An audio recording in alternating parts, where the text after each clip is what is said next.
Well, I finally made a video on this.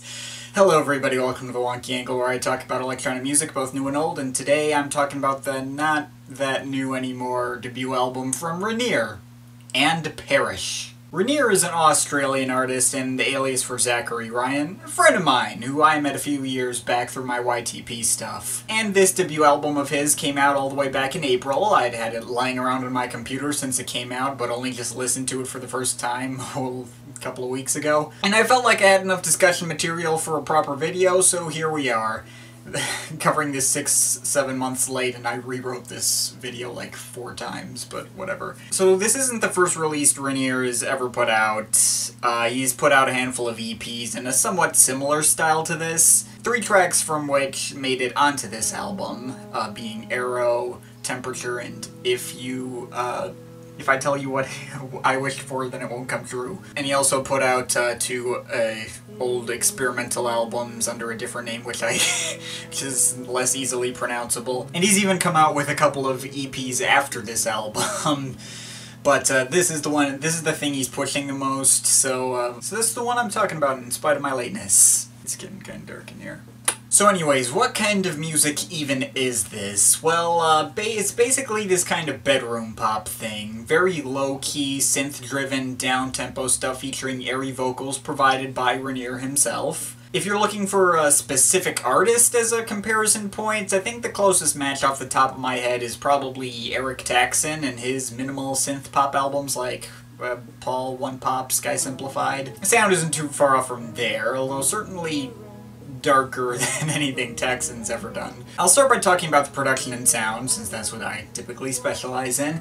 It is fairly low-key stuff as mentioned before. The synth textures are rather chill and create this calm but slightly unsettling atmosphere. And the hooks and melodies are pretty catchy too. Renere's singing is not exactly incredible, but it's certainly not bad either. His delivery fits for this kind of stuff he's trying to make, and while I was initially put off by some moments where his voice was kind of off-key, I did warm up to it over time. I do think he is able to get the emotions to come across, which is more important for this kind of music than technical ability. If there's any gripes I have with the production, I am a little iffy on the percussion choices sometimes. Like, this album probably would have worked best with some kind of 808-y drum machine percussion, but the specific sounds of the drums sound like they're trying to be more live-sounding, but are still really obviously stock MIDI sounds. It could just be that's all he had to work with, so I don't know. And there are also moments where he uses like this little crash cymbal. It sounds like this, in places that it would have made more sense to use a ride cymbal like this. It is a minor nitpick, but it was something that I couldn't help but notice. And while I'm on the topic of minor nitpicks, I do think the transition between tracks 6 and 7 was a little flubbed, like the former got cut off a little early. If it was trying to mix the 2 tracks together on purpose, I'd have let the last piano note echo out a little bit into the beat of the next track. But honestly, none of the other tracks mix into each other, so I don't know if it's something that's necessary, but it does feel like that one piano sound at the end of the track was cut off. But yeah, these are all just really minor nitpicks at the end of the day. All that said, I do really like his blend of synth settings and MIDI piano. The compositions and melodies are all pretty well executed and pretty memorable, and I think they work well. There's even a pretty nice instrumental track here with Aero that I think was a nice addition. But now we need to talk about the lyrics, and I'll admit I'm already not the guy you usually look to when you're looking for lyrical analysis, so you can take me with a grain of salt on any of this, but I do think there is discussion material here. These tracks focus on pretty simple themes: depression, loneliness, heartbreak, that kind of stuff.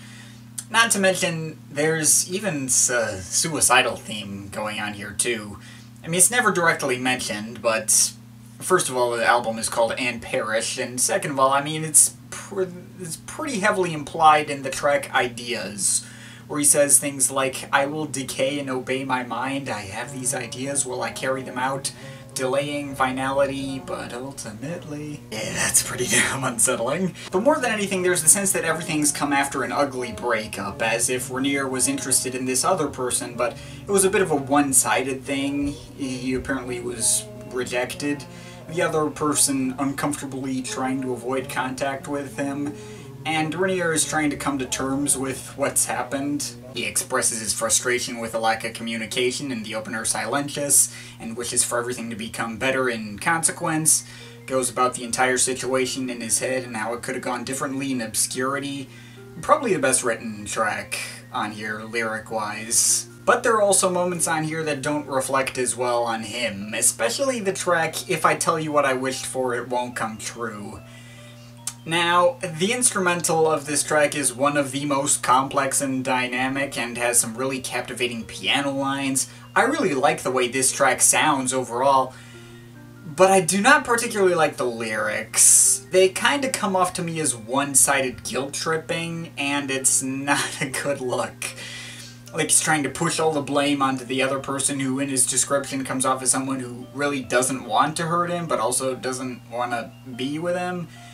Which is kind of a really common situation, and even I've been in. I'm just getting this sense of uncomfortable, ugly bitterness from him that doesn't totally sound deserved. It makes it harder for me to give a full thumbs up on that track.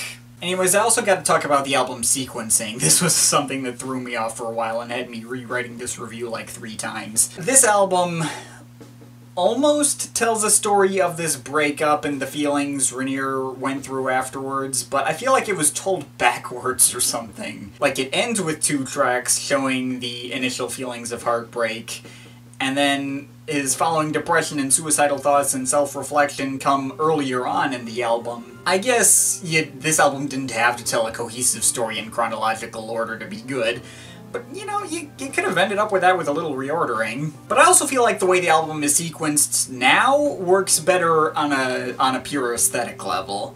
You start with these more simplistic and stripped-back, catchier pieces, and the last 3 pieces are never this really overtly creepy, almost Druk-style piano piece that somewhat calls back to the lyrics and melody from Obscurity.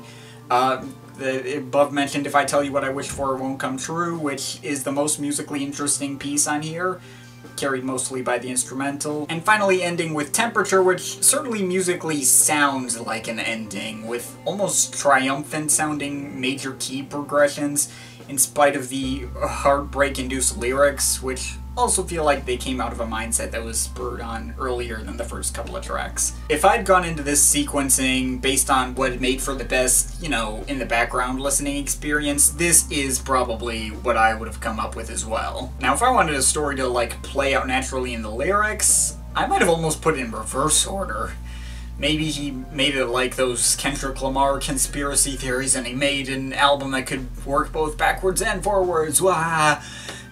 Okay, maybe the Kendrick joke doesn't totally work, since my alternate order would probably go more like 8, 7, 5, 4, 1, 3, 6, 2. But, you know, that's... I don't know. The point is, it's perfectly fine the way it is. I'm just throwing ideas out there. I don't know. All in all, I will say that despite all my above-mentioned gripes, I do think the album is solid. Its strongest asset is the melodies and hooks and overall sound. Tracks like Consequence and Silentious were big standouts to me because I really like the melody and Renere's delivery. And in general, this is a rather pleasant and catchy, if occasionally unsettling, listening experience. I remember the tune to pretty much every track on here. A lot of these melodies easily stick in my head whenever I think about this album. Even if I happen to be listening to something else entirely, I can pretty easily recall most of the hooks. So he's clearly doing something right. And I know I did go through a lot of nitpicks and gripes and things I might have done differently, but none of these were so major that they totally ruined the album for me. I think there's just more potential and room for improvement here. Whatever. In the end, while I'm probably not going to put on my iPod, listen to it on a regular basis in the future, it's not going to make my year-end list or anything, I do think it's solid. If you're having one of those off days where you're feeling like crap, could use some low-key comfort food type music, this is a nice little collection of low-key synth-pop that I would say is worth a shot. So yeah, check this dude out. And I'm overall feeling 7.3 out of 10. But of course, this is all just my opinion. You can feel free to disagree with it, but I'd like to hear your thoughts, so leave the comments in the comment thing down there. Shout out to my Patreon supporters. They're awesome people. If you want to add yourself to that list or make me review something, link to my Patreon is in the description. But yeah, that's pretty much it. That's all for today. See you next time.